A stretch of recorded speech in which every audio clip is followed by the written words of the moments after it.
Light weight బంగారు diamond ఆభరణాలు, వందల రకాల డిజైన్స్ ఏవైనా ధర మాత్రం ఒక్కటే.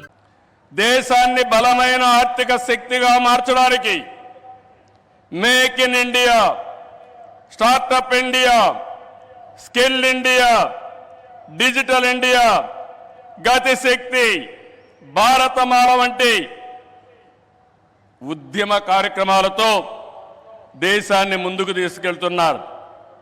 కరోనా సమయంలో సహాయం చేయడమే కాకుండా ఇప్పటికే మీరు చూస్తే కోట్లాది మంది ఇళ్ళు లేని పేదలకు ఇళ్ళు కట్టించారు. ఇంకో పక్క మొన్ననే జనవరి 1వ తారీఖున ప్రత్యేకంగా కేబినెట్ పెంచి నేను రైతులతో ఉంటానని చెప్పిన వ్యక్తి నరేంద్ర మోడీ గారని చెప్పి నేను మీకు తెలియజేస్తున్నా. దీంట్లో 4 కోట్ల మంది రైతులకు లబ్ధి చేకూర్చే విధంగా పీఎం ఫసల్ బీమా కొనసాగిస్తూ నిర్ణయం తీసుకున్నారు. 3,850 కోట్లతో ఎరువుల సబ్సిడీని కొనసాగిస్తూ ఆ రోజు కేబినెట్ మీటింగ్లో నిర్ణయం చేశారు. ఇదే కాకుండా ఈరోజు మనం చూస్తే పేదల కోసం సీఎం సూర్య గారు కుసుమ్ వంటి కార్యక్రమాలు తీసుకుని ఎక్కడికక్కడ మన ఇంటిపైనే కరెంటు ఉత్పత్తి చేయడం, మన పొలంలోనే కరెంటు ఉత్పత్తి చేసుకుని భవిష్యత్తులో కరెంటు ఛార్జీల భారం లేకుండా పేదలకు అండగా నిలిచారు. ఇవన్నీ కూడా 7 నెలల్లో చేయగలిగారు. వారి విధానం సబ్కా సాత్, సబ్కా వికాస్, సబ్కా విశ్వాస్, ఇదే నినాదంతో ముందుకు పోతున్నారు. అందుకే మీరు చూశారు 2014లో 11వ స్థానం భారతదేశం, ఇప్పుడు 5వ స్థానం. 2029కి 3వ స్థానానికి వస్తుంది. 2047కి భారతదేశం ప్రపంచంలోనే మొదటి స్థానంలోనో 2వ స్థానంలో ఉంటుంది.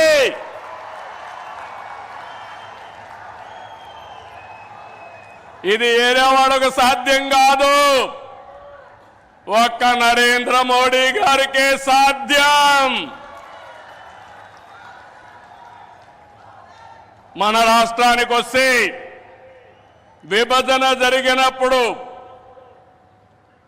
ఆంధ్రప్రదేశ్కి న్యాయం జరగలేదని చెప్పి మొదటిసారి న్యాయం చేయమని చెప్పిన వ్యక్తి మన ప్రధాని నరేంద్ర మోడీ గారు.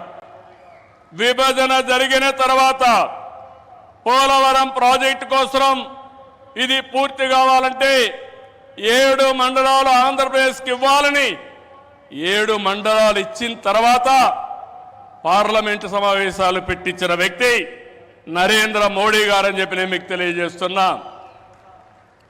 14-19లో ఆ రోజు చట్టంలో ఉండే అన్ని పనులు IIT, IIM, NEET, AIIMS, tribal university, central university 12 యూనివర్సిటీలు ప్రారంభించడమే కాకుండా పని పూర్తి చేసింది కేంద్ర ప్రభుత్వంలో నరేంద్ర మోడీ గారి ఆధ్వర్యంలో, నాయకత్వంలో అని చెప్పి కూడా నేను మీకు తెలియజేస్తున్నా. 2014-19 చాలా ఇబ్బందులు పడ్డాం, అనేక సమస్యలు వచ్చాయి. రాష్ట్రం వెంటిలేటర్ పైన పోయే పరిస్థితి వచ్చింది. కానీ కేంద్రం మనకు అండగా నిలిచింది. ఒక్కొక్క సమస్య పరిష్కారం చేసుకుంటూ, ఒక్కొక్క ఇటుక పేర్చుకుంటూ రాష్ట్ర పునర్నిర్మాణం కోసం ముందుకు పోతున్నాం. పింఛన్లు ఇచ్చాం, అన్నా క్యాంటీన్లు పెట్టాం, దీపం 2 కింద ఆడబిడ్డలకి వంట గ్యాస్ సిలిండర్లు ఇచ్చాం, మెగా డిఎస్సికి తొందరలోనే ఇంటర్వ్యూలు పిలిచే పరిస్థితికి వచ్చాం.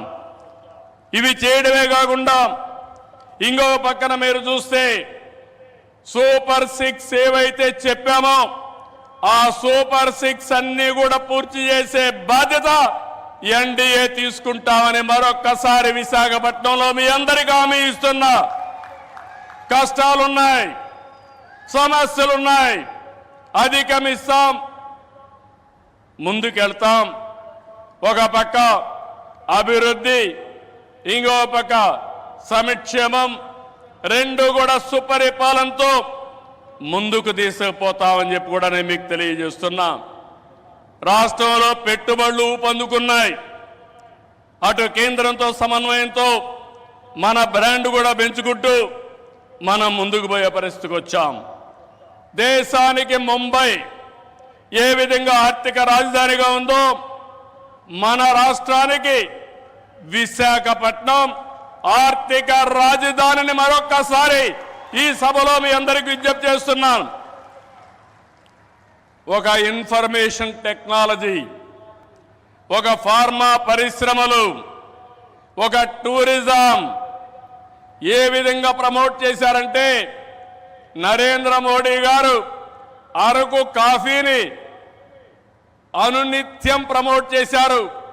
ఈరోజు అరకు కాఫీ, అరకులో పండే కాఫీ ప్రపంచం మొత్తం పాపులర్ అయిందంటే, మోస్ట్ ఫేమస్ బ్రాండ్ గా తయారైందంటే అది ఈరోజు మన ప్రధానమంత్రి గారు చూపించే చొరవ. సుమన్ టీవీలో మీ పర్సనల్ అండ్ బిజినెస్ ప్రమోషన్స్ కోసం కింది నెంబర్కి కాంటాక్ట్ చేయండి.